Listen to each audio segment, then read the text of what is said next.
In today's reaction video, I'm going to be talking about a very serious subject called Cannabinoid Hyperemesis Syndrome. This is a syndrome that develops in some people who smoke or use marijuana products. I was subject to a portion of this syndrome towards the end of my THC addiction journey. So this topic is like super important to me.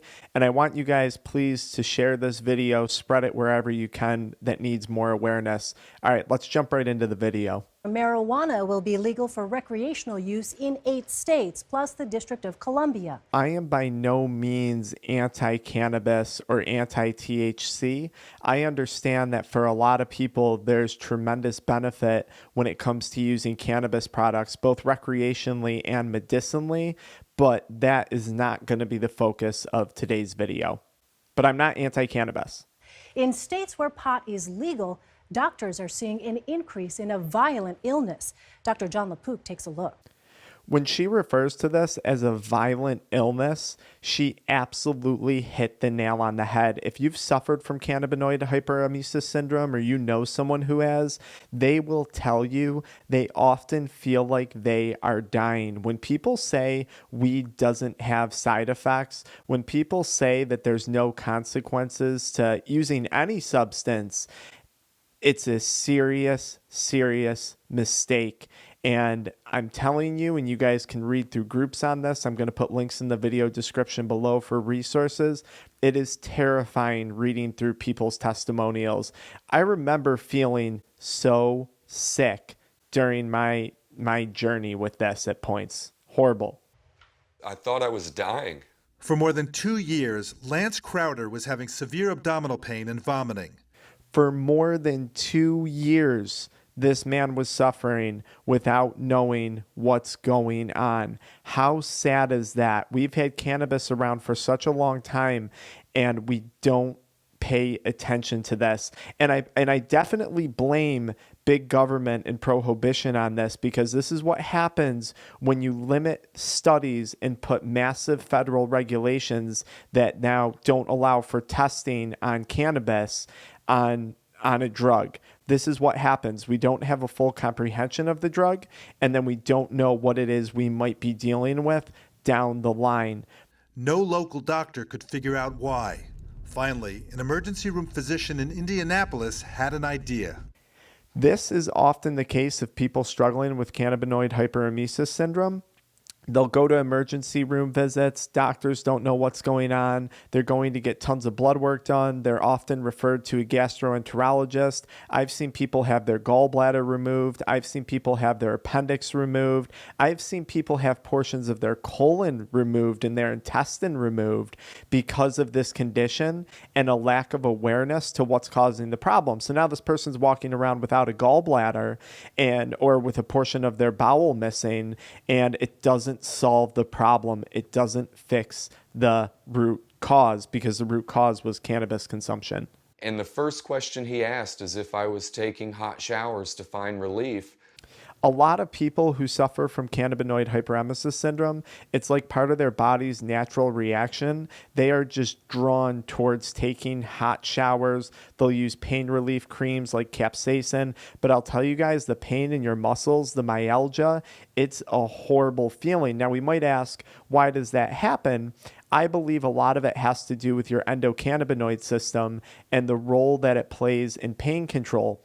We know a lot of people use cannabis for pain relief, right? For back pain, neck pain, chronic pain syndromes. We also know a lot of people use cannabis for pain relief from autoimmune diseases that attack the GI tract, like Crohn's disease and things like that.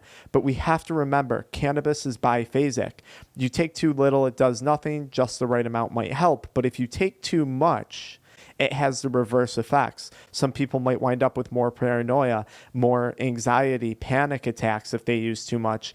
In this case, and I'm asking the question, is cannabinoid hyperemesis syndrome an example of what can happen if we've consumed too much THC? When he asked me that question, I basically fell into tears because I knew he had an answer. The answer? Cannabinoid Hyperemesis Syndrome, or CHS. It's caused by heavy, long-term use of various forms of marijuana, We work with a lot of people here at our offices who are suffering from CHS, and sadly, a lot of people are not long-term users.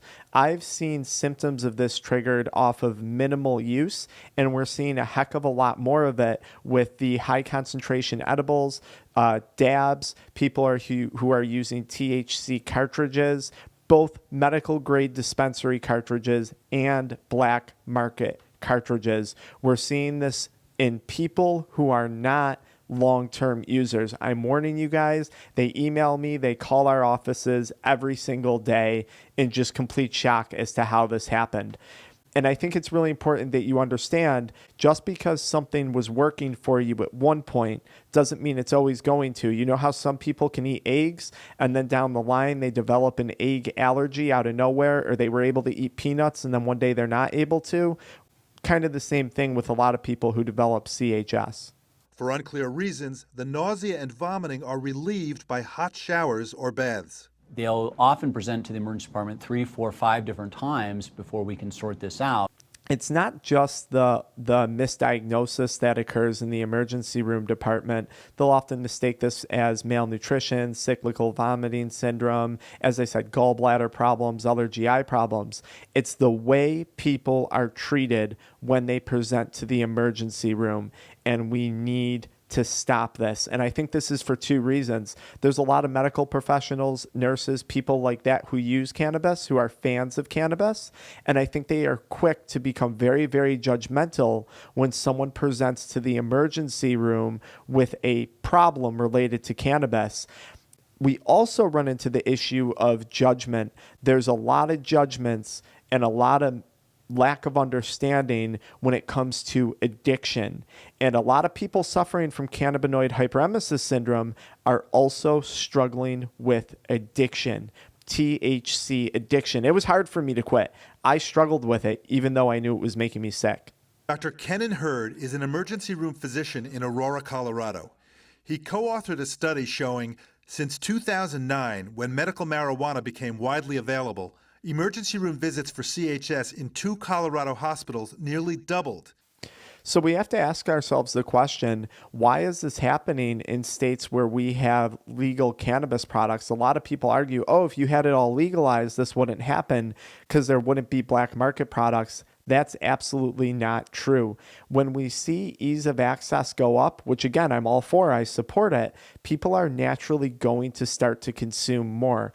We're also seeing much higher, more potent concentrations of THC products.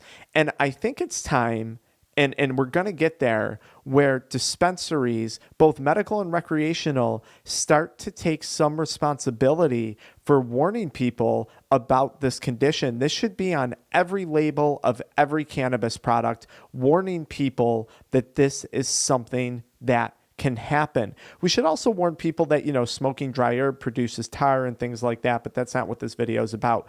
You have warnings on alcohol, you have warnings on tobacco, you have warnings on vape products. Why is cannabis flying under the radar when there's such a serious condition that can occur?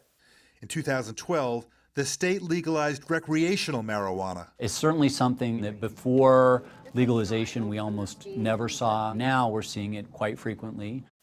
We have to spread awareness, guys. Again, please share this video. Not only is it often missed, though, the individual is often mistreated. There's lack of knowledge on treating cannabis addiction. There's lack of information given to the patient on resources to help them quit, which I've put many resources in this video description below. So we really have two major problems: misdiagnosis, and then we have the lack of a proper assessment or follow-up for the patient after they present to a hospital setting. And partly because patients don't want to admit to using a substance that's illegal. That's what happens when we have judgment. People are scared. They're scared to tell the truth. And if you're truly suffering with an addiction, I want you to know this is nothing to be ashamed of. You are not the problem. You got addicted to a drug. You either didn't have knowledge of this, you were naive to it, or you fell into the insidious trap that addiction creates. This can happen to anyone, and addiction happens to people who least expect it. So please, guys, I need you to be honest with your doctors, and I need you to not worry about any judgment that's cast upon you. Call our offices. We'll deal with that for you. Don't put up with that. Don't tolerate that. CHS can lead to dehydration and kidney failure, but usually resolves within days of stopping drug use.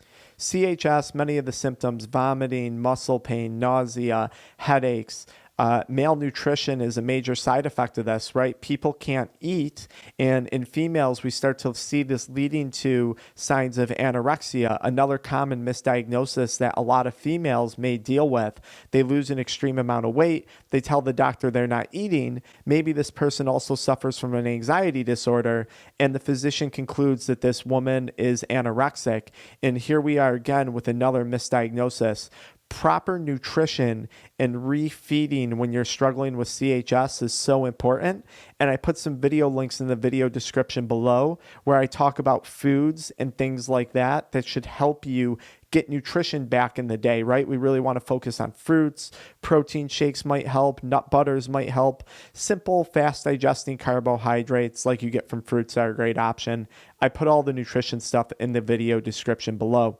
And I want to say this too. You may notice that there is triggers. There's triggers for cannabinoid hyperemesis syndrome. A lot of people can't tolerate coffee or chocolate afterwards. They have issues with caffeine. They have issues with alcohol. So pay attention to that. That's what happened with Crowder, who's been off all forms of marijuana for 7 months. Congratulations to this guy. He goes through this horrible experience, and here he is starting his sobriety and recovery process. And this is what drives me nuts about the 420 community. They show this man no support. I can't tell you how often me, as someone who's pro-cannabis, someone who is part of the 420 community, get attacked and bashed and threatened in my DMs and my emails because of spreading awareness about things like this. There is no support in the pro 420 community for people who became addicted and for people who are struggling. And if we want 420, if we want legalization recreationally and medically to be a success, we have to accept that there's going to be positives and negatives. We have to accept that there's going to be people who will struggle with addiction, and we have to be there for them. We have to support them. This is what the 420 community lacks. You don't get that in the opioid community or the alcohol community. You know, people celebrate someone else quitting. Not in this community, though. And it's so disheartening and it's so saddening to me as someone who's a big supporter of the pro 420 movement. Now, all kinds of ambition has come back. I desire so much more in life, and at 37 years old, it's a little late to do it, but better now than never. This isn't an ad from The Truth or Above the Influence. This is a grown adult telling you the benefits that he's received since quitting cannabis. And this is not hard to believe. Imagine being so sick for 2 years straight that you have felt like you are dying. Imagine how good you stand to feel when that weight, when that burden is lifted off of your shoulders. And, you know, he's 37, guys. I talk to people who are in their early teens suffering from this. This gentleman, you guys watching this video, you have so much life ahead of you, and there's so many amazing things that you can accomplish in your sobriety and recovery journey if you do it right, if you're on the right path. My advice to this man would be is, hey, you're 37, you're 60, I don't care how old or young you are. You have so many good things ahead of you because really you've been given a second shot at life. Not because, you know, you could have died from CHS and kidney failure and dehydration, but because you have escaped addiction. There are some people that may never develop CHS, but they'll always be stuck in the insidious cycle of THC addiction. Not everyone, but some people. And they may go their whole life experiencing addiction while actually missing out on many, many good things. So maybe for this gentleman, maybe CHS was a blessing. For me, when I started to experience it, when my health fell apart, that was a blessing because otherwise I might have never had this YouTube channel. I probably would have been home smoking weed right now. CHS has only been recognized for about the past decade, and nobody knows exactly how many people suffer from it. CHS has been around a lot longer than that. Due to regulations and the classification as marijuana as a scheduled substance, we have not been able to do proper testing and proper research on it. And therefore, we don't have proper knowledge of things like this. Cannabinoid hyperemesis syndrome, psychosis, depersonalization, all potential side effects of cannabis abuse or cannabis substance use disorder. And I say shame on our politicians for doing this. That's my opinion on that. It's time they try and right a wrong. But as more states move toward legalization of marijuana, emergency room physicians like Dr. Hurd are eager to make sure both doctors and patients have CHS on their radar. I really celebrate this doctor for what he's doing. I celebrate people who are trying to give cannabinoid hyperemesis syndrome a voice, because you guys are doing a favor for the 420 community that you don't have to be doing. And I really, really celebrate people trying to spread awareness. And guys, if you want more information on this, there's an excellent Facebook group out there. There's the Cannabinoid Hyperemesis Syndrome Awareness Group, and there's another one too. It's the Cannabinoid Hyperemesis Syndrome Recovery Group. They're both found on Facebook. They got a lot of users and a lot of followers. There's some pages in Reddit. I linked all these things below in the video description. Getting community support for quitting is key.